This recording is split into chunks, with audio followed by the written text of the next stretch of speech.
If you liked this episode of the Hockey IQ podcast, please leave a like, a comment, and especially review our podcast. If you truly listened all the way to the end and you're listening to this right now, you enjoyed this episode. Please go and give it a 5-star review. That helps us out more than you know. Thank you so much and look forward to the next one.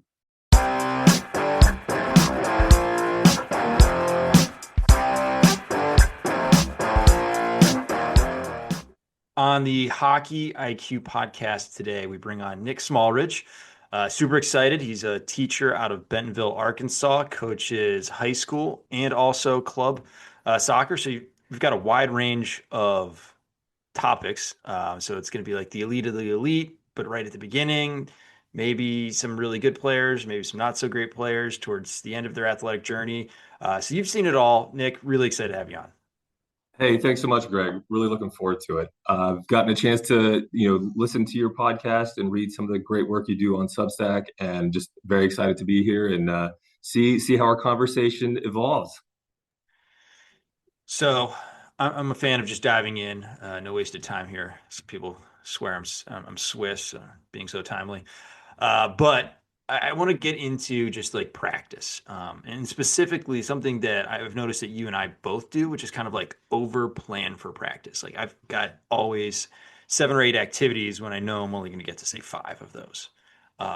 So like you've got the normal drill list and kids know those, so we're not using whiteboards and wasting time there. But it's always trying to be present, like do the preparation or have like the ideas of where you want to go, but then being able to just, okay, this is what the group that is currently standing in front of me actually needs. So like this would be actually helpful compared to this might be over their heads or out of kind of the scope of where we want to go today. So curious your thoughts on practice planning and coaching the group that's in front of you. Yeah, no, that's a great question, and that is a massive question.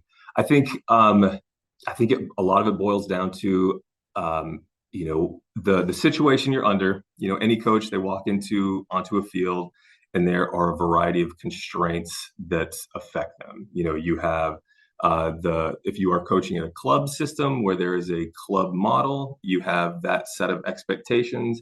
You have the parents, the families that they are bringing their kids in for various reasons. You have the kids in front of you, and so you have this myriad kinds of things that are influencing how you do it, and it's a challenge because like you said, the first question I think that we always get asked in any coach education course is, who are the players in front of you? What do we need? How can we make sure that the path in front of them is one that is tailored to meet their needs, but also manages the constraints of parents, your director of coaching, et cetera. And so, my view of skill is one that is skill as adaptation, as opposed to skill as this is the right or quote unquote right way. And so it's just trying to manage, if we are looking to help players develop how they attack, there's various ways that they could do that.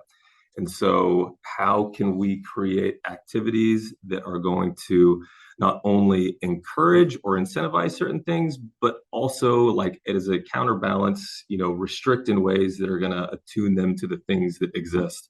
I don't think I've ever actually finished a practice with the practice plan in front of me, because coaching as art and science, you have your goal. We want players to be able to create chances in the final third so they can score goals. Well, if I start out with 1v1s and it's really going well, I might lean into that, and we're going to tweak the ways in which we foster those 1v1s. Maybe we're going to adjust the starting points, maybe we're going to adjust the positioning, maybe we're going to incentivize different ways we can create chances. But if it's not going well, maybe we're going to swing straight into that second activity where we're going to do 2v1s. And so, part of it is, again, if this is our intention, how can we create activities that are going to meet the needs of those kids? And so, over planning, having in your back pocket, like, you have your 1A, your 1B, your 1C, but then you have your 1A1, 1A2, 1A3. And I think that just comes with just with time and knowing your players, knowing your environment. And so it's one where you have to have a lot of grace for yourself, because It never goes exactly to plan. As I said, I never finish a session exactly how I intended it, and that's okay. It's okay to pivot. It's okay to do things differently as we go. That is coaching. Yeah, and it's really tough because the research shows like 3 reps is kind of like the ideal. It's like you get enough pacing and quick, and it's super engaging. But there's times when you need to maybe spend a little bit more time, or oh, we got it, let's move on. So when I think about it, it's like, okay, I'm always targeting, say, to like 3 reps, and then it's, ooh, is this going well, not so well? What kind of support do we need? What kind of questioning? Maybe I need to bring the group in, ask a quick question, and go.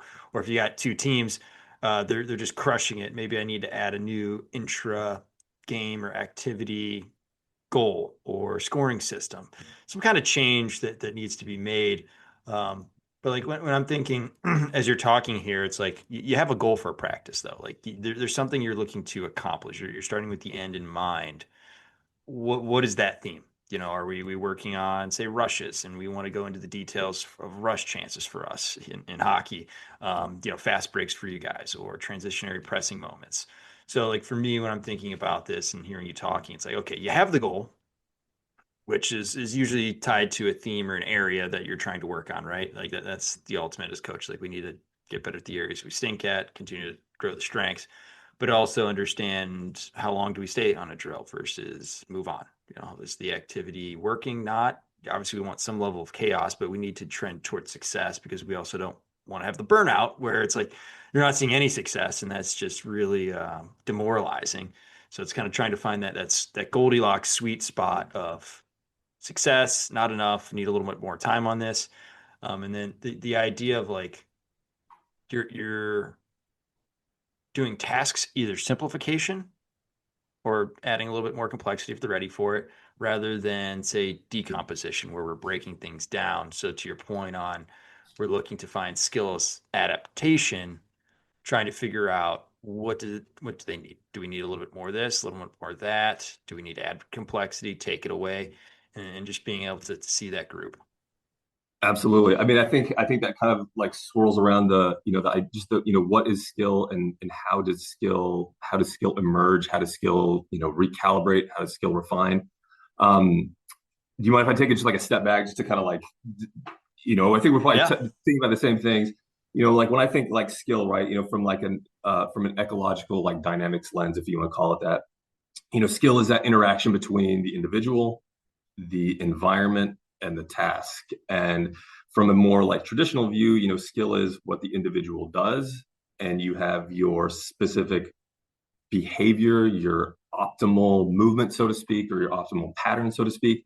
And so if we view skill as that traditional, there's an optimal way to do things, what you often see in practices are that like progression of, hey, we want to do the pattern. We want to pass to this person, they're going to receive it like this, and they're then going to pass back to this person who is then going to, et cetera, et cetera, et cetera. And so we start with that unopposed piece, and we start slowly adding little progressions so that we can, in effect, the idea goes it's going to become more stable because we know the pattern, and we've added a little bit of difficulty and a little bit of difficulty, and that slowly we get, oh, now we can do it really well. The challenge that I see with that, and this is coming from the opposite lens, when you look at skill as the interaction between the individual, the task, and the environment, is there's not necessarily an optimal way, right? There's different ways we can do it. When we lean into players and say this is how it needs to be done, this is exactly what it looks like every single time, we're going to miss opportunities for them to find different ways to accomplish the goal. So, from that traditional lens, if our coaching goal is we're attacking in the attacking half, we're creating chances, and we need to overlap. And an overlap looks exactly like this.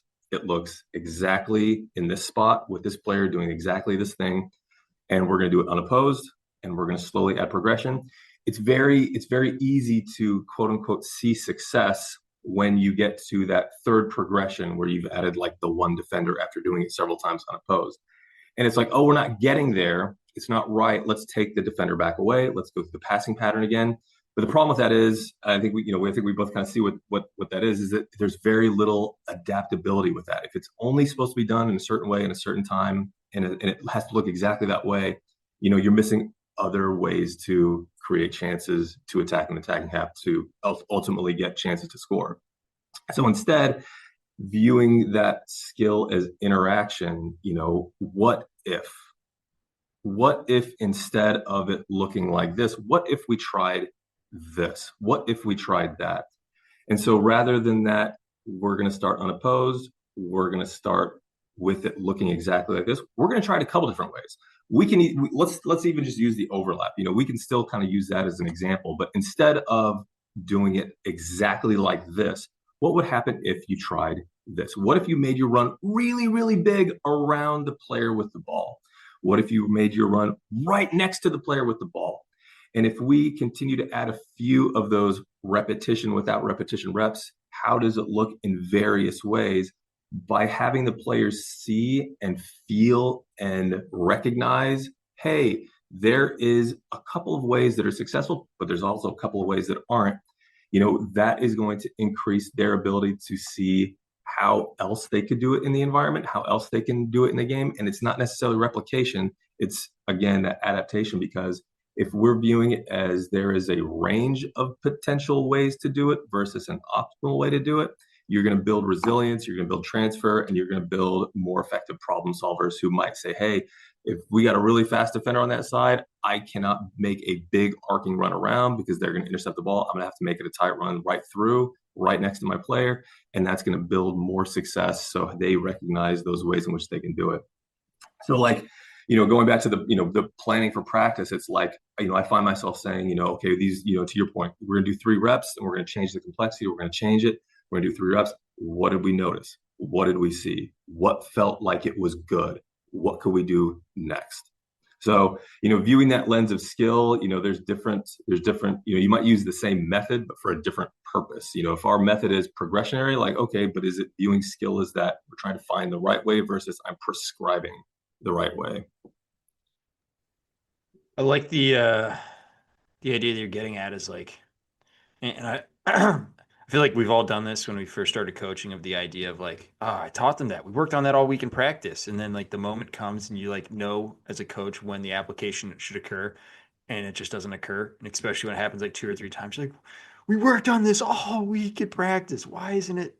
And it's like you have to put them in that environment. I like to call it reality-based training. You can call it situational play practice, where they actually see the moments and get an idea of when can I actually use this. So they're associating the technique or the execution with the right timing of it, which is the critical piece. Which is why sometimes it's like, well, maybe we want a little bit more because they're starting to get it, but the success rate isn't where I want as a coach, where I want to let the activity actually run a little bit longer versus we're pretty much getting it right away. Time to move on. So you just get that right pacing. So I think the application for me, as you're talking there, is like the key bit of what we need them to figure out as players is when and how to use this, rather than here's a tool. Cool. And now do I use a shovel to try to get water out of a boat? Probably not working out so hot. No, I mean, again, look, I coach a 2016 boys team, and they, most of them have, 2, 3 years experience, and I coach girls who are moving on to, Division I college, and even though they're at the different ends of the spectrum, they're still problem solvers. The kids who are 10 years old, 9 and 10 years old, they're problem solvers. They might do it at a different complexity, but they're still trying to navigate that game. And the players who are on the very high end of that ladder who are moving on to that higher level, they're still trying to solve problems in a slightly more refined way. And so either end of that spectrum, there needs to be space there for them to be attuned to what is in the environment. And as coaches, we're trying to help them see that information in ways that are relevant to them. So, even like if it's like, hey, we're trying to help you as a group defend, what did you guys see there? How did that work? So rather than the shovel, shoveling the water, it's like, I'm going to hand you the shovel. I'm going to give you some different things that you can shovel, and what works best with this tool. How does that correspond to where you're at? Is this better or is this better? all right, well, now we can kind of see that. And then usually when it happens, when they're locked in with that, hey, I'm the one in charge of my process. Now when I look into the actual game or the full non-constrained, 7v7 or 11v11 on the high end, it's like, okay, I'm in charge of my process. I see those more sufficiently and it's more relevant to me rather than the coach standing on the side saying, you didn't do it right. You didn't do it right. And having, to your point, like that, oh, we worked on this all week. And it's like, did we? Who was the one doing the work? It makes me laugh. And it kind of comes down to, as well, as you're thinking about practice philosophy and learning philosophy around. Um, let me take a quick step back. It's like there are technical basics that you need to have. For ice hockey, if you're making a turn, you need to be on your inside leg. So if you're going right, you need to be on your right leg. That's just where your weight needs to be in order to have good, efficient movement. So like there are those basic items within technique that need to be within the movements themselves. But realistically, after that, then it becomes a personal expression of the move, the technique, the execution. And the way that I know you phrased it is technique is outcome, not exactly the starting point either. Like we're not starting with technique, but there is some technical work that needs to be had. So that, it's that fine line with the constraints led approach, the ecological dynamics of, yeah, we need to attach these things together, but there are some technical fundamentals that you need to have and develop. And that's obviously somewhere I think a lot of other places get right. Is like, when is the key point to do that? If we're still doing a lot of technical work when we're getting into 15 plus, we probably missed the boat at the younger ages. But making sure that very, very quickly after, as soon as, like, okay, you got the basic dynamics, or as we're figuring these things out, add in the context early, add in the reality-based training as soon as humanly possible. You don't need to have the perfect movement or perfect technique before we dive into these environments. No, 100%. I mean, I think, and again, looking like the comparison between those lenses of the prescription versus, I guess, called adaptation, it's like, there are like invariants to technique for sure, but how we approach it is just can be different rather than, when I say like technique is the outcome, it's like, yes, we want to help players hone in on that range, but it is like a little bit of a range, like how they receive the ball. Yes, we want them to be able to open up so they can increase their options, so they can increase what they see, but how we get there, it can be a little bit different rather than that progressionary, unopposed, et cetera. Can we build in some ways in which it encourages them to try different things so that they end up with that more refined or more optimal technique for them. If I'm coaching a player who is 5 feet tall versus 7 feet tall, the way they receive is going to kind of be similar, but it's not going to be exact. So are we encouraging the right kinds of variability in those quote unquote technical portions of our session that are going to encourage but not over restrict or over prescribe? And I think that idea of variability is massive. I mean, I think you look at the players who probably have the better quote unquote technique are the ones who you see involved in that sport in a myriad of capacities. They're not just the ones that show up to practice and do it just there. They're the ones who are playing at recess. They're the ones who are playing with their buddies in the street at home. They're the ones knocking the ball off the wall. All of those things are going to help refine and help them hone in on the right kind of technique. So to your point, it's 100% correct. It's not like we're avoiding technique, but it's like, hey, can we find ways and variability that are going to help hone in on what we know is a range? There's an or I don't want to say like an optimal movement, but there's a more maybe optimal range of something that looks like it. So it's not exactly like this, but it's going to be close. And then to your point, how do we then add in that, okay, now we're going to go from 1v1, 2v2, 3v3, and not only build in the individual technique, but also build in the team understanding of like the shared principles, the shared intentionality, and that shared understanding of how we work together. If that makes sense. If that makes sense. It does. I always try to simplify the language as much as possible. I mean, you're the English teacher, so you've got great big words and know how to use them. To me, I'm just a simple man here and hockey coach, trying to make sense of all this. But the one thing I did want to pull out that you've mentioned a few times, and I had written down as a place to get to, which is the idea of incentives and encouragements, not restrictions. So for hockey, the classic pull my hair out example is you got to make three. Coach wants to get better passing, so you've got to make three passes before you can shoot. That's a hard restriction. See, we got to make three passes before we can shoot. Or in soccer, be like, you can only take two touches, and then the ball's got to be gone. So like, there's that restriction. But realistically, we just want encouragement, saying, let's go in this direction, knowing that there are all these decision trees that branch different ways of what might be quote unquote best or optimal. So I'm thinking of could or should. Like that's the way I like to put it is like you could do this or you should do this. How do you think through that kind of process of incentives? Like I'm always thinking, okay, I want more plays on the backhand, so you get 3 points for a backhand score. No, 100%. Like, I think, that idea of opening versus narrowing, when you have those constraints of everyone must use one touch. It's very, very strong restriction. It's not like you could never use that, but if that's like your first go-to, that might not necessarily you might end up in that like abyssal zone. That's going to be far, far more restrictive than the ideal challenge point.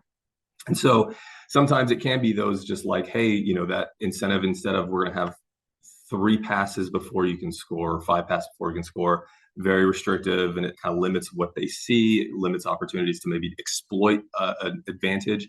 Maybe it's, hey, you get your goals count however many passes you made before you scored. So if you made two passes and scored, awesome, your goal counts 2 points. If you made five passes before you scored, your goal counts 5 points. There's different ways in which you can navigate that still encourage but don't restrict. And even within when I think of like incentives, it's like, hey, you get 2 points if you score with your left foot. That can be one way to incentivize, but there's another way to incentivize is just like by encouraging, like creating the situation that encourages that. So if I have a player who and actually, it's funny you mentioned this because that was exactly what I've noticed with a couple of our players. Like they don't want to use their left foot; they always want to use their right foot. And so as I'm this morning before we sat down, I'm like literally taking notes on how can I incentivize this without saying you have to use your left foot. And I'm already building into that. Like if I want to incentivize, maybe I create a situation where the ball is passed to them. It's a 1v1. They have a defender on their right side, maybe like 3 to 5 yards to their right. The ball is played to the attacker who runs onto it, onto their left foot. Now, in that situation, there is a strong incentive to shoot quickly because they know that defender is recovering. And so if they take a touch to their right foot, guess what's going to happen? That defender is going to win it. They're not going to get the shot off. So that incentive is you can use your right foot, but if you use your left foot, you have a very strong likelihood of A, getting the shot off, and B, noticing something about yourself in that movement that, oh, okay, this can work. So I think when we think incentives, we're trying to create a range of encouragement that can be done through, those coaching incentives. 5 passes equals 5 points versus you have to get 5 passes before you score, and incentivizing the situation. How can I create the parameters in the activity that will facilitate those movements a little bit more than, you must use your left foot. Put them in a situation where it's like almost so obvious they have like no other choice but to do it, but you still could cut it onto your right foot if you want. But Well, you have so to I figure think out how ways to manufacture that right foot if that's the case, and it'll be a little bit more difficult than normal. And I think the piece with that too is you're also helping them on their learning journey because you're illuminating an area that they may need to have a little more work on. Oh, you've been playing wall ball, just kicking against a wall and back, and it's always your right foot. Maybe you do some on your left foot more often now. Just help illuminate like, ooh, I'm struggling in this area. How can I get better? So it's like that light bulb of like, oh, okay, we need to do this a little bit better. So I think there's multiple benefits to it. And another thing I like to think about is like you can have a very specific player. So you're thinking of whether it be your best player, you need to handicap them, or your worst player, and you need to give them a little bit of a handicap in a positive way. So like make it a little bit easier. So you're changing the difficulty, or you're having just like your best player, right? They can pretty much do whatever, challenge them to X, Y, and Z. Like, hey, in this small sided game, use the middle, never go to the outsides. And mess around, just play around. So it's that play mentality within practice where it's not just about doing the drill, it's about exploring, which I think is really, really cool. And with that, one of the favorite things that I did this past season was I would have 3-on-3 cross ice. So just a small sided, small area game. And I had some cards that the subscriber gave to me, which are fantastic. I think Cody Royal is the guy in the soccer world that might have them. This gentleman calls them game breakers. They're fantastic. So one is hot potato, only 3 touches. So like, hey, this game, you guys are only allowed 3 touches. Shot clock. If you score within 10 seconds, your point's worth more or your goal's worth more. So like just finding ways that you can have fun with that, but then also not telling the other team. So the other team's trying to figure out, okay, like what's their multiplier effect? So they're trying to sniff it out. While also having something on their side. So it's just that playful mentality. So I split into 3 teams. We did that and just constantly rotated out and took score. And you can just feel the energy is better. And they're working and incentivizing and going like they're learning and they're applying themselves way more than they normally would, and they don't even realize it. No, that's awesome. Yeah, I think the coaching lab, Jack Royal, Cody Royal. I know who exactly you're talking about, and though that piece that I think is so fun that they like is that what is the other team doing? Because they each have a slightly different or different incentive or a different thing that they're looking towards. Hey, can you get certain player 3 goals? And like meanwhile, while they're doing this, they're also looking at the opponent going, what is their thing? And I think especially and when I think it works for both ends of the spectrum as well. That is as fun for the little kids as it is for the older ones. And so it has all those facets of what makes the game so energizing is that you don't exactly know what's happening. There's an element of unpredictability to it. There's an element of novelty to it, and that all of those pieces, competition, novelty builds into fun, which is just what's going to get players to come back. And so, for especially with the younger players, I know you coach, at the high school level. Part of it for me is at the younger level, I want those kids coming back next season. How can I incentivize not just winning, but like we want you to stay with the game as long as possible at as high level as possible. Whereas, on the further end of the spectrum, it's like, I want to make sure that you are still enjoying something that you've enjoyed your whole life, and you don't walk away from this if this is the end of your journey, going, oh, I'm glad I'm done with that. Well, you and I both have the unfortunate part of sometimes being people's last coaches, which is not exactly what you want to be, but it's the reality of the pyramid once you get to high school and beyond. So, um, but the idea of just having the excitement coming to the rink because you're trying to grow your influence as a coach, and how can you do that? Getting them excited to actually do practice is a pretty high thing to do. So that's huge. I love the small sided games. I know you do that too. We just give them little micro goals, and then I love giving like certain players goals as well. Or hey, so and so is the hot potato man of the day. Like if you get them a goal, your team gets an automatic win. So then the other team's like really trying to shut them down, and yeah, it just illuminates a lot of different things that are one fun, but two also go towards the objectives that we're trying to do as the adults and the coaches and trying to, improve performance. Absolutely. So an area that I think soccer may do a lot better than most sports, and sometimes it can go to the wrong end of things, is the curriculum, like the coaching curriculum, the teaching curriculum. So it's similar to what you're doing is your normal English teaching classroom of like we have these things we need to get to. Here's kind of some benchmarks, at this age and this stage, what are the things? Just from your perspective, how does that play into making sure we're progressing our players over time? because our players will always get better at something. It's whatever we're working on. Just are we working on the right stuff or working in the right areas? Yeah, I think there's definitely some overlap in that. I think coaching in a club environment where you want to have everybody on the same page, you want to have coaches having a shared language. It's very similar to teaching. It's like we have our English department is 25 people. The number of teachers who teach the subject that I teach, there's four of us.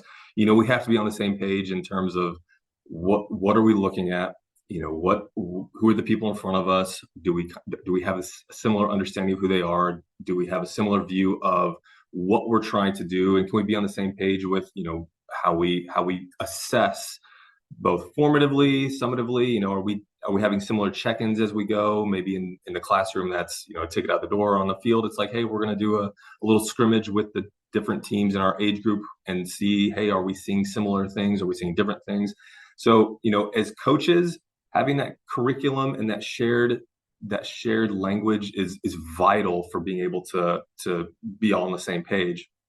I think where we can get ourselves into trouble is when we start placing that onto the players or onto the students. It's like they're there to play a game. They're knowing about the curriculum is not the same as playing the curriculum or doing the thing.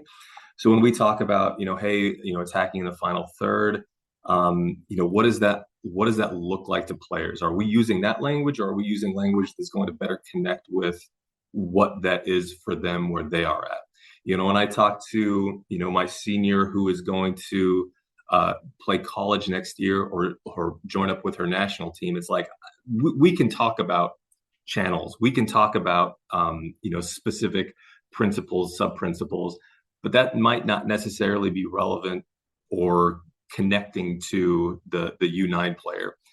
So when we talk about, delay, deny, finish to the 19-year-old or the 18-year-old, that language, I'm not going to use that with the 8-year-old. I might, you know, hey, do you remember when we lose the ball, what do we need to do? And this is so poignant in my mind because it was so funny. Like 2 weeks ago, this young man, he was like, I got a squish. I got a squish. And I was like, yes, squish. And so that became the cue that worked. And so even though, yes, all the coaches were thinking, we want to cover, we want to delay, he needs to squish, because that knowing about delay, deny, finish is not the same thing as knowing what to do in the game. And so that is now in the last 2 weeks become like the de facto coaching cue. Are we squishing? Are we squishing? And immediately that connects with them. It's that holistic. I feel that it's squishing. It's relevant to them because it's like that is the language they use. And so when coming back to the curriculum, we need to have shared language as coaches, as teachers, but how that applies to students and what that looks like in the practice environment or in the classroom is not necessarily going to be that same exact language. It probably shouldn't be.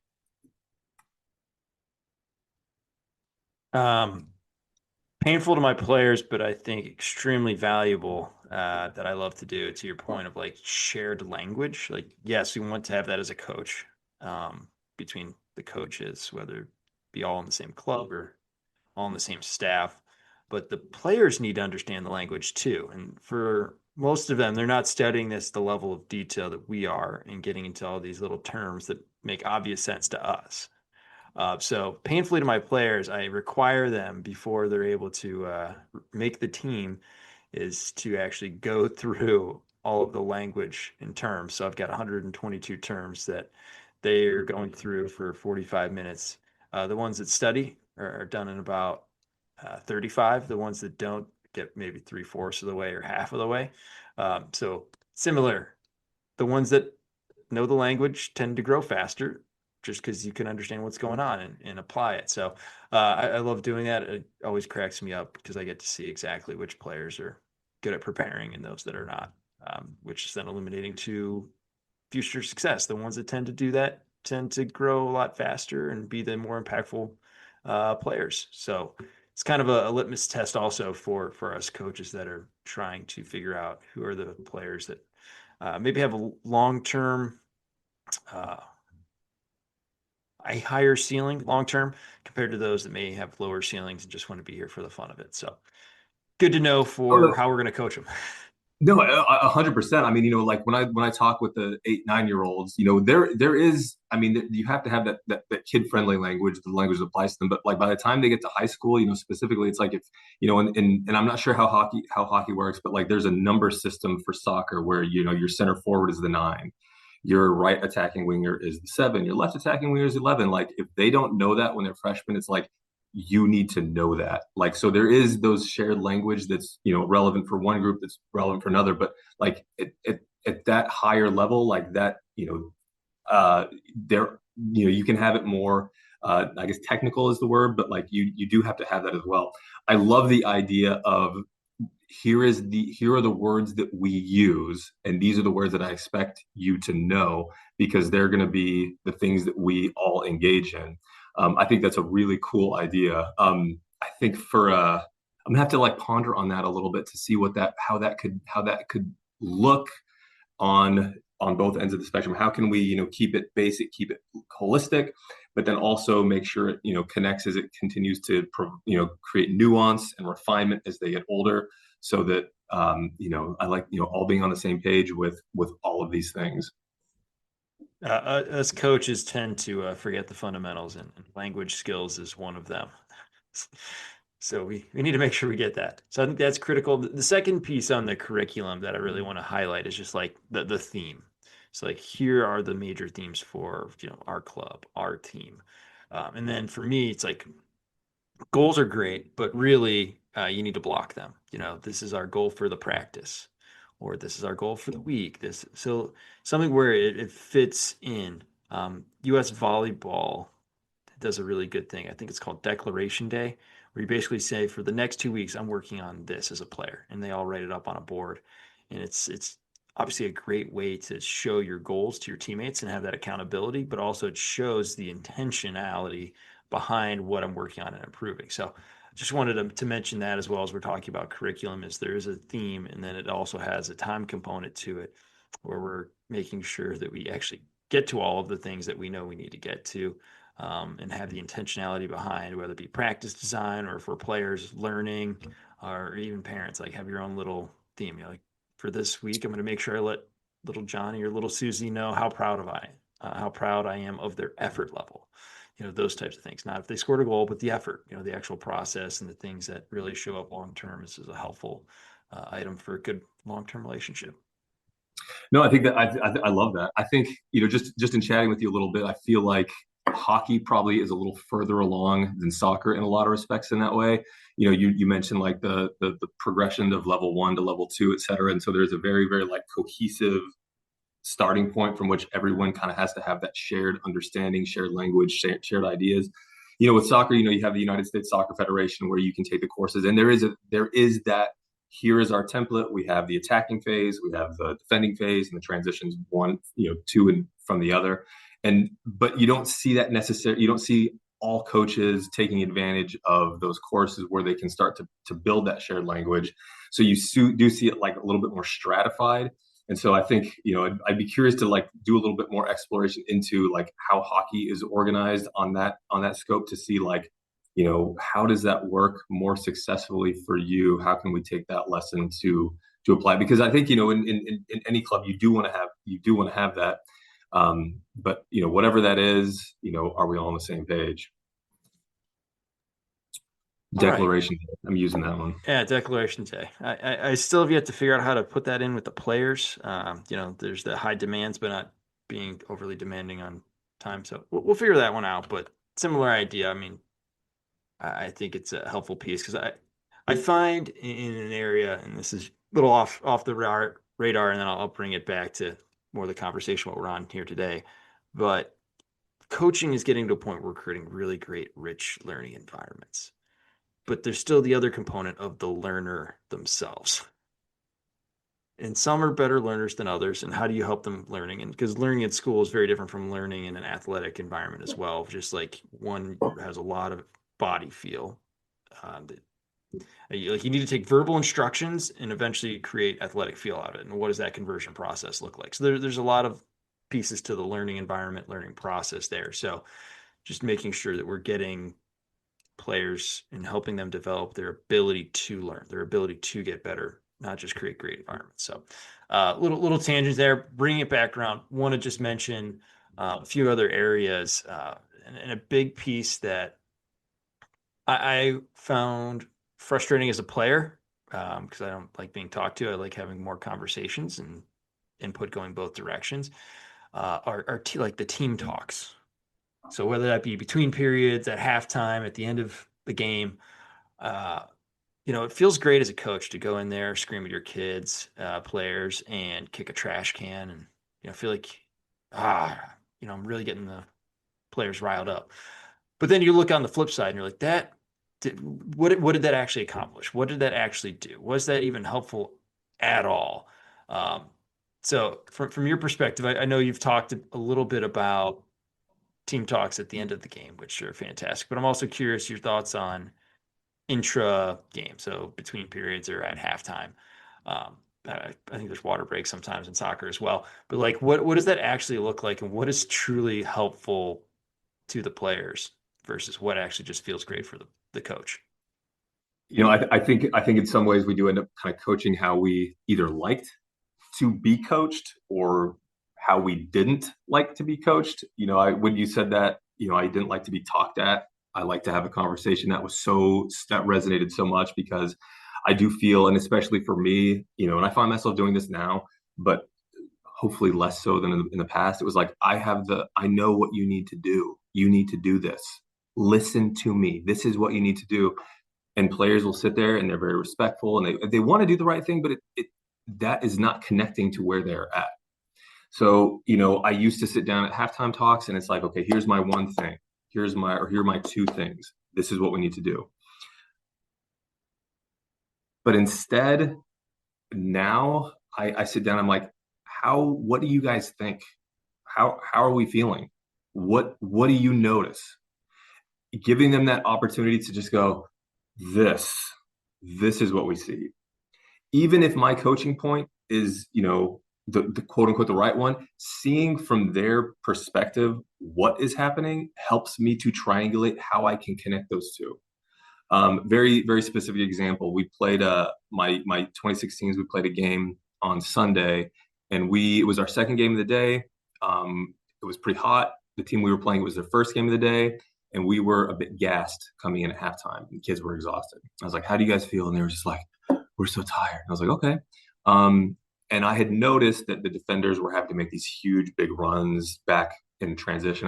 So I pointed to the two defenders, like, "Do you guys feel like you're having to sprint a lot and having to run?" Like, they're like, "Yes, yes, we are." I was like, what if we do these two things? Could we do this? We could add a defender, or we could we could just ask you to position yourselves differently. What would you guys like to do?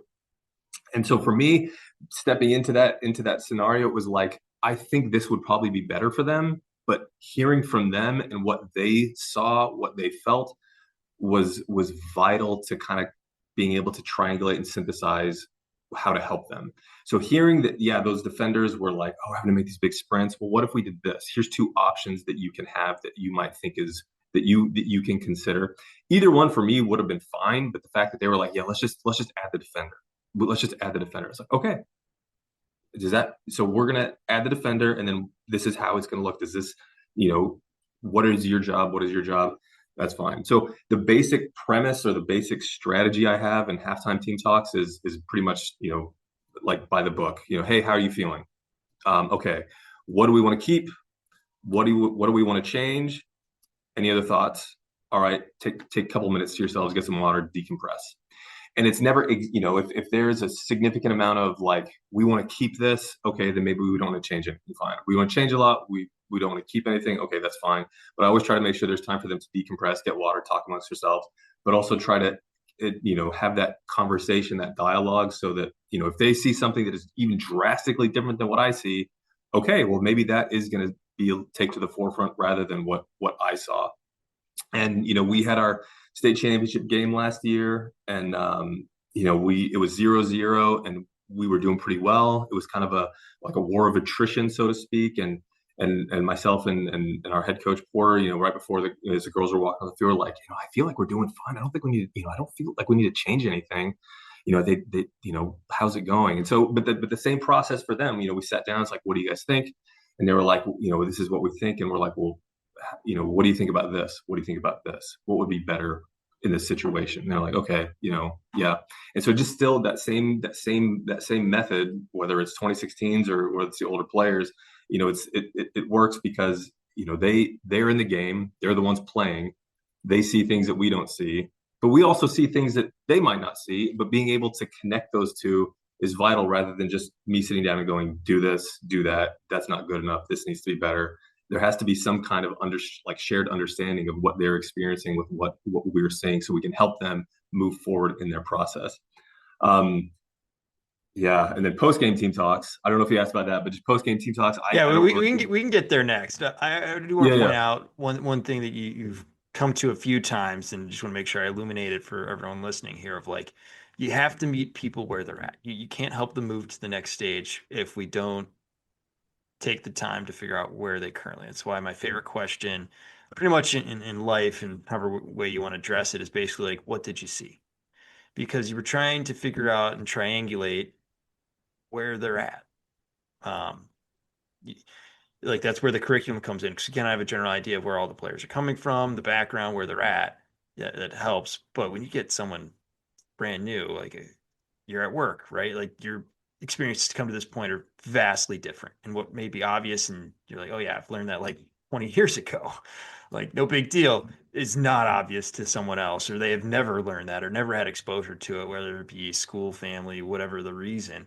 So just coming back to that point and figuring out where they're at and meeting them where they are is so, so crucial. And it's the key point, I think, from that. It's like, okay, well, where are they at? Okay, then I can help give them what they need, or I can just get out of the way because they're doing just fine.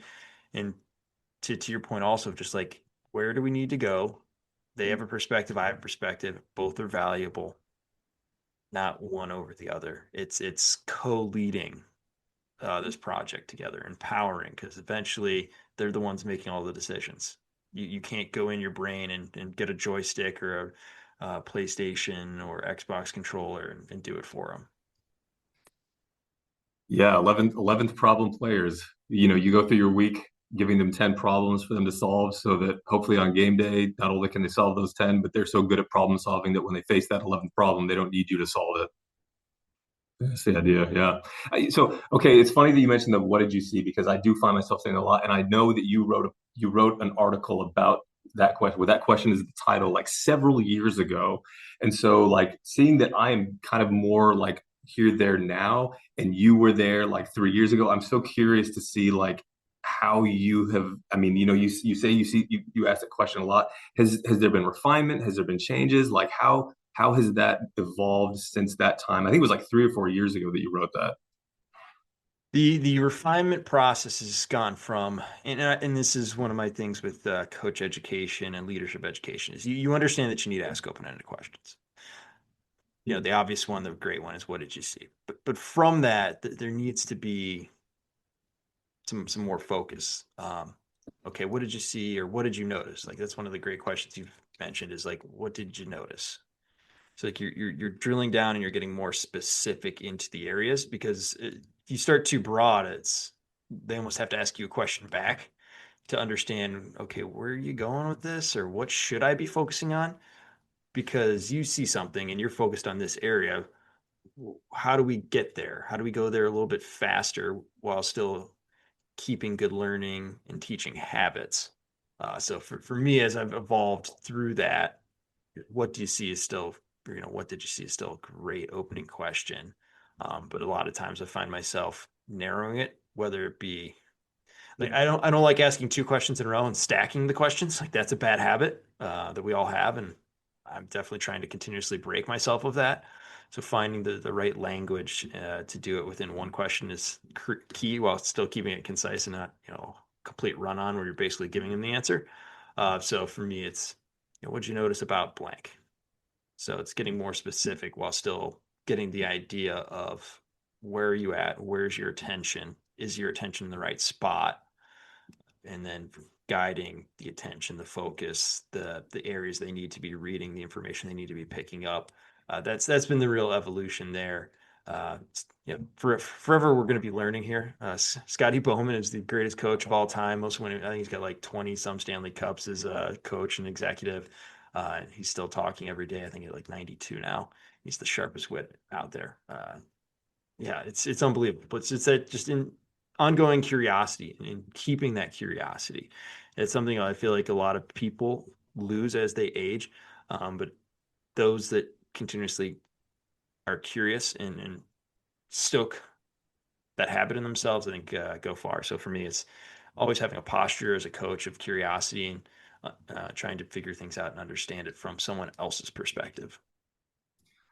No, I love that. I think there's a few things that stand out. I mean, from moving backwards or starting here and moving backwards like that, like the Dunning-Kruger effect, you learn a little bit about something, you get overly confident in your limited knowledge, and it sets you up for failure because there's still gaps in your knowledge that you're just not aware of because you're so overconfident because you know a little bit.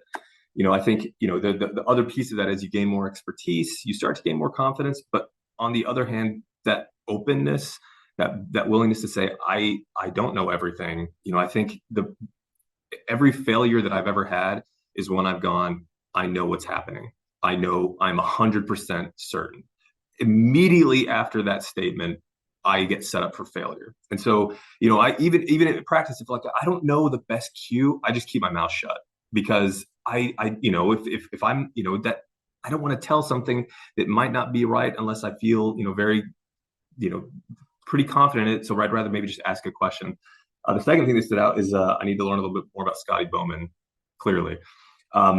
Because that if he's the best coach of all time in your estimation, I need to learn more about him. But that don't He's stack. not John Wooden, but yeah, What's that? he's not well, he's not like John Wooden where he's well written about. So you really have to know him and Okay. his ways. That might be a rabbit hole for another day for you. But it's just Love it. the Okay. idea that he's always had this ongoing curiosity and desire to learn and get into the details and ask questions. I think is a real superpower.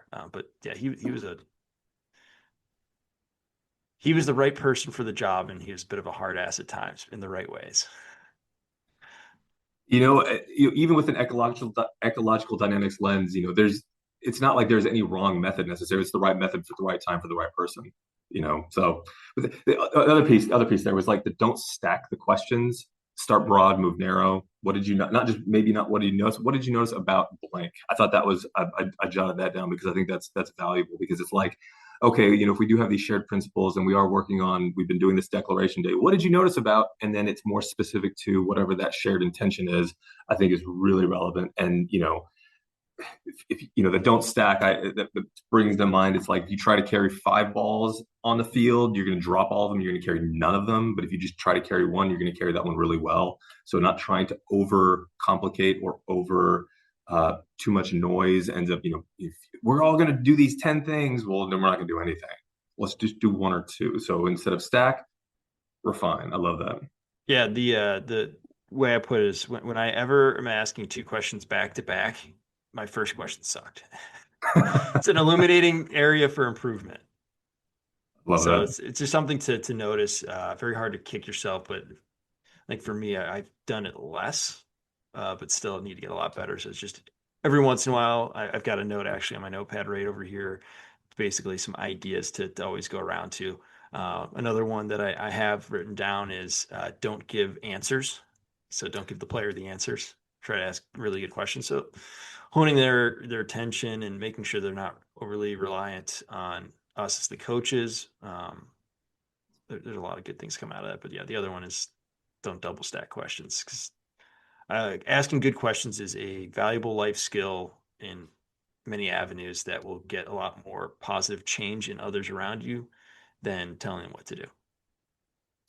100%, a So 100%. that's great. Bringing this back around a little bit, let's go to full-time team talks. So for me, when I think about it, it's okay, state the obvious. Maybe talk about some things in reference back to whether it be halftime or pregame as part of our learning and theme. Um, maybe illuminate an area for improvement. Or another piece is everyone desires recognition. Just recognize the things that went well. Recognize like, oh, so and so did this really cool. That's something I have actually on my list for this upcoming season to do better. Is just more recognition, um, whether that be a team level or individual. Just making sure they're bringing the positive stuff, not just the things we need to work on. Again, getting back to the idea of human desires, and two, also just making an enjoyable experience. Like, let's highlight the great things that we're doing, because everyone, when you lose, takes it, or you have failure in life, takes that as a good time to reflect. But we should also reflect on the times that things are going well. It's that process of, why did we win? Do we understand what went well? What do we need to continue to do, continue to execute on, continue to prepare on? So therefore, we continue the success. Otherwise, you're fighting the complacency of, we won. Okay, well, what are we going to take out of that? And then just kind of lastly, logistics, right? Like, okay, next practice is blah. We got Monday off, or I'll see you on Monday for off ice, film, and lifting at blank time. I know. So this is one where I think this is probably one where it's more like me, and I need to extend that again to who is in front of me. Generally, my full-time team talks, I say very little. I keep it real short. Hey, enjoyed watching you play. Try to recognize each kid. Hey, good game, good game, good game. Or maybe a little comment to that effect. Let's clean up our area. Make sure we leave it as we found it, and we'll see you on Tuesday or Monday, whenever our next practice is. And that is more, like I say it's more of a me thing, because usually after a game, I'm either like really, really excited because we did well, or I'm really, really frustrated because maybe we didn't. And I don't want to say something that is going to over taint or over, put something on that may not be my first reaction, in other words, is not always my final reaction. But again, that's like a me thing. So I'll watch a game, and or at the end of the game, I'll say, oh, we did really well, this or this didn't go so well, and I'll look back at the footage, and I'm like, well, actually, it was better than I said, and I was kind of negative after the game, and actually it wasn't as bad as I thought. So, but if I say at the end of the game it wasn't so well, that's going to have a larger influence, that if I come back on Tuesday at practice, well, actually it was not so bad. It was too late. I've already given them that.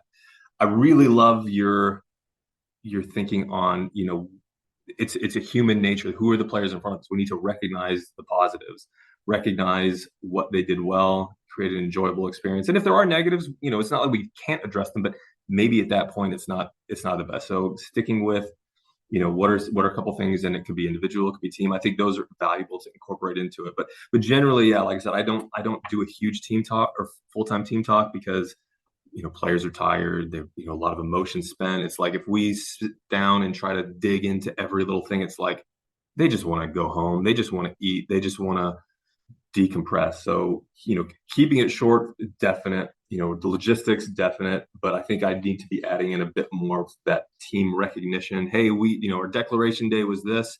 I loved how 1, 2, 3 that happened in the game. Let's keep our area clean. We'll see you guys on Tuesday. Any thoughts? Boom, and then we're gone.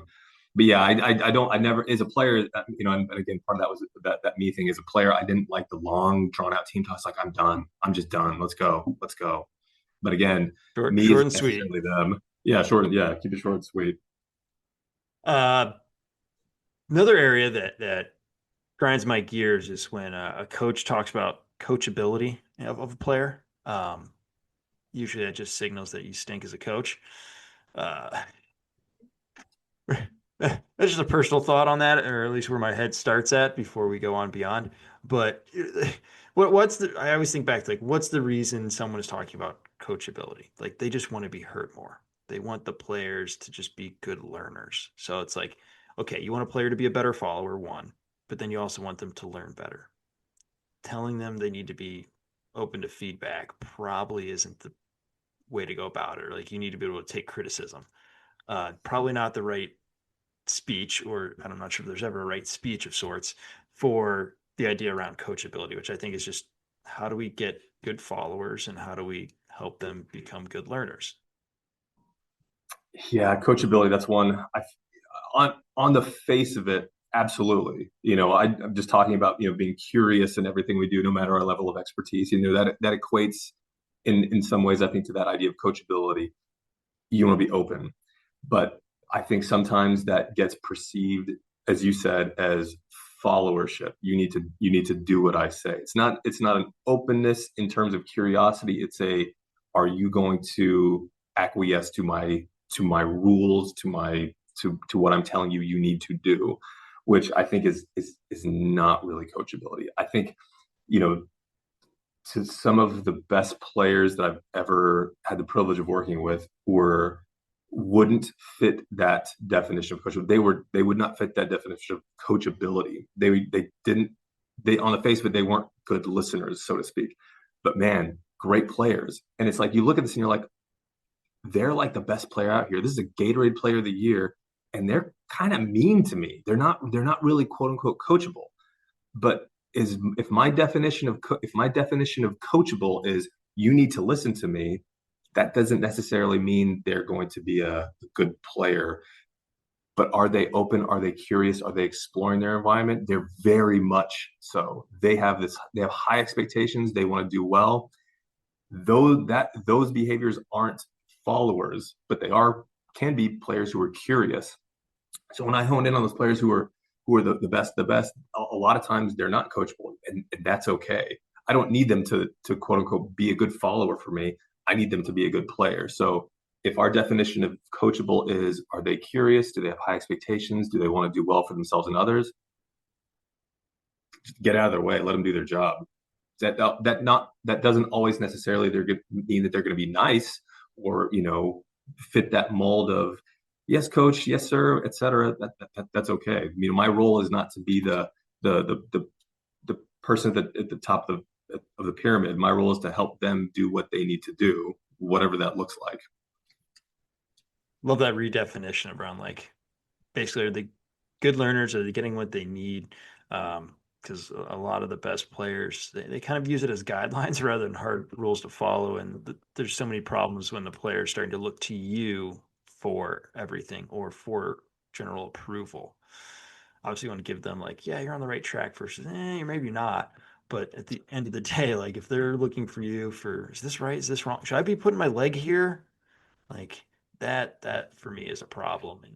And it takes me kind of like the last area I really want to get to is just the idea of cueing coaching points. And realistically, what is coaching? And it's a lot of guiding attention, guiding focus, particularly on the information in their environment, and approaches to get better, with better decision makers, better decision making. So I want to just start unraveling this one last topic here around attention and focus, internal versus external. So I think that the classic example that I read with you was like a lot of coaches will shout, "Get wide." Okay, player's going to do it, but, and I'll leave that to you. Yeah. So just starting back with your point, our job as coaches is it to instruct, is it to prescribe, or is it to help put tools into the players' hands where they can navigate things? They can navigate what's in front of them. They're attuned to their environment. They're attuned to the right information to help make good decisions. I think when we prescribe, we will often, narrow the range of behaviors we're asking players to do. Using the get wide, I use that a lot because you hear that a lot. And a player will get wide, but there's the intentionality that we want in that is that they are positioning themselves so that they have space that they can support.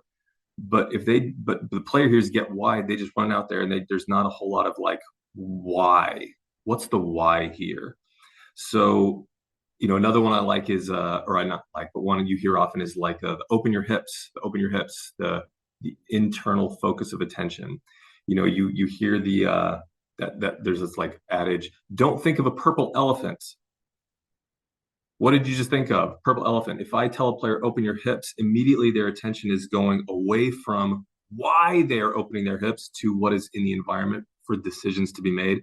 And instead, it's narrowing towards the internal, where that's not necessarily why we want them to. We want them to open their hips so they can see what's in front of them. So can our language meet not only that why? I don't need you to open your hips simply to open your hips. I need you to see what's in front of you. Where are our options forward? What's in front of you? What's in front of you? Even just something very open-ended, divergent like that, it's a very high like search pattern. They're gonna open their hips because they are looking to see what's in front of them. I can make it a little bit more narrow, like that sort of situationally convergent. Can you find a nine? Now, instead of simply searching for what's in front of them, they are opening their hips because they're looking for it, but they're seeking out that more narrowed, somewhat narrowed situation in front of them, that player in front of them. Where's that center forward that they can seek out because that might be an opportunity. So, going back to the get wide, if our intention with that is we want them to have space, appropriate space so that they can support, can our language reflect that rather than that instruction to get wide? How can we support? How can we get forward? Can we make runs through? What does that look like? In a coaching game environment, that might look a little different. If we're in the championship final, I might have a little bit more over prescriptive because I want the players to be able to do well in the short term. But if that is what I rely on all the time in practice, that's going to continue. That's not going to necessarily provide the long-term benefit of helping them, to your point, attune to the right information to help them make decisions. So although it might seem like a small thing, over time, if our cues are continually internally focused, open your hips, hit the ball like this, that might not help them attune to what's in front of them, and it might not help them figure out exploration ways that they might be able to do it. What would happen if you hit it with the outside of your foot? What would happen if you played it towards this versus towards that? Can our language help create exploration that can then attune to better information? And where's the information? It's rarely like on my ankle or locking my knee. It's, can we drive the ball into the net? Well, if I'm trying to drive the ball into the net, I'm going to seek out ways in which I can do that, which is inherently likely going to involve locking your knee or locking your ankle and, driving through with your hips. So, the self-organization process of trying to get to that external is going to be far more effective and far more research shows is going to be far more effective when you can give those external focus cues and provide language that encourages that interactivity rather than that prescription. How can we support? I could do it like this. Can we support wide? Could we support wide? Okay, well, I'm getting wide for a reason, not just to get wide. I'm getting wide, but if I'm supporting to get wide, I'm not going to position myself behind the defender where my teammate can't pass me the ball. I'm going to provide support in the width where they can pass it to me. So it's not just getting wide for getting wide's sake. It's what's the purpose? What's the intention? Is my language reflecting that or representing that so the players can tune more effectively to what's in front of them? The languaging and the cueing to the areas of attention rather than the mechanicals. I love that idea of like, rather than telling you to open the hips, you're driving the attention elsewhere where naturally that's going to follow behind. Another one I love, like, how do you hit the ball this way? But rather, like, the idea is one, we need to make sure we get it to the teammate, and two, how do we set them up for the next? Right, the next is the most important thing. What's that proper weighting on the ball? Like that's the more the idea is like, how did your pass help your teammate blank? So I love that as we're trying to get them focusing on how do these actions fit in the bigger piece? What am I trying to accomplish? Again, that intentionality, that declaration of sorts. Rather than saying get wide, stretch the D, like similar idea, but it's more towards the intention. So it's an area of focus for me. So I'm really excited to take this and mess around with it a little bit. The last bit is just around questioning. So like we're talking about questioning, and you've done this one a few times, is the what would happen if? Another one that I love to do is how could you blank? Really asking an open-ended question, but again, it's narrowed in focus and putting their attention into like, what am I trying to accomplish? And starting with really the idea of what are you trying to accomplish? What are the range of possibilities that you're kind of considering? Because that's critical. Do we need to narrow or widen? Usually we need to widen those possibilities. So through these questions, being narrowly focused on the task and intention, but also helping them open, and the idea of and John Wooden, someone did I forget who did it, but there was someone who did a research project on it. But like John Wooden, he would just observe all practice long, call a player over, give him like I think it was like 6 words of instructions, but it was very much geared towards this line of thinking of opening. Well, what if you did this? Try doing that, and expanding the possibilities um, of what you could do and what might work for you compared to what might work for someone else. It just question asking, open ended, narrowed, but focused on navigating the task, navigating the activity. No, absolutely. I think, when you mentioned what do you see about blank that hits that, very much in line with that idea. You have the divergent questions which open attention towards a variety of things that they have to seek out. But having those shared intentions, can we get them thinking about what that is within like a more narrowed scope? I remember a practice several years ago. We're playing a game, and I stepped in for a minute, and I made a pass. I can't remember what it was, but the player said, why did you pass it like that? I was like, what do you mean? I think I maybe like put some spin on it or something. And they're like, well, we're supposed to pass it like X. And I was like, that's interesting. Like, what do you, and so like after practice, like, what did you mean by that? We're supposed to pass it like that. Well, we're supposed to pass it like this, we're supposed to do it like this. And after a little bit of conversation, it was clear that there had been, like, we do it like this. This is how it's supposed to be done. And and and although that, again, like I'm not saying like you don't want to have some like shared ideas in terms of how it can be done, but there's other way. What if you did it like that? What if you tried it like that? Could it work? Is it wrong to seek out different ways to accomplish the same goal? And so, although, to your earlier point with like, we there is a range of invariant technique that most players do things the right way. It's not like, oh, if I'm going to shoot the ball, I'm going to turn around and back heel it from the top of the box. That's very rarely going to work. There are more, technical, fundamental ways in which they do it. But what if you tried it instead of specifically like this, a little bit different to see what that outcome might be? What if instead of shooting it quickly, you let the defender come closer to you? What if? Because you might end up helping players find ways that, again, open them up to opportunities that they might not have seen before. And rather than prescribing it, do it like this, that very, very harsh command style language can be a little bit like create some reactivity against sometimes. But if by the question itself, it leaves open opportunity for, that's okay if it's wrong. There's nothing wrong with mistakes in the practice environment. We're trying to get better. That doesn't mean success is always going to come A to B to C.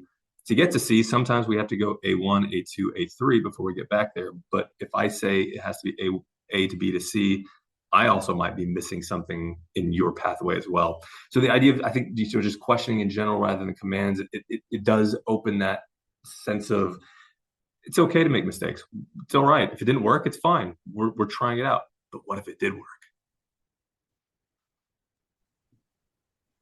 This is getting at the heart of principles of play, but that's a subject for another day because we could be here for another half an hour. But yeah, Nick, is there anything else you think we should cover? We've covered quite a lot of ground. Hit everything on my agenda for today. Oh man, I'm Skipped a few definitely, more, but we can get to it another time. no, this is a lot of fun. I definitely would love to follow back up on some of this. Again, I feel like a lot of the things that I'm kind of thinking about, you were there a couple of years ago. So I got so much. I took a lot of notes on the things that you talked about in terms of your process of how you have evolved over time. And so would love to come back to some of these at some time to follow up. But yeah, no, this was great. I've got like 2 pages of notes here. I'm gonna spend a couple days processing and digesting, and I hope my players, both big and small, are able to benefit from this conversation because it's been illuminating. Wonderful. That's exactly what we want. We want illuminating. We want light bulbs going off all over the places with ourselves and our players. So, Nick, really appreciate the conversation. Truly wonderful. Thank you, Greg. Enjoyed it so much.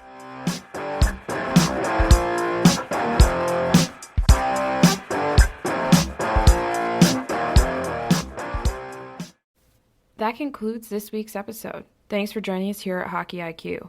If you haven't already, take a quick moment to hit that subscribe button, give us a thumbs up, and drop a review. If you want to be a great teammate, even recommend us to a friend. You can follow us at Hockey's Arsenal on Twitter and Instagram. Check out the website, hockeysarsenal.com, where you can subscribe to the weekly newsletter. You won't regret it. Catch your buttes here next week for a brand new episode.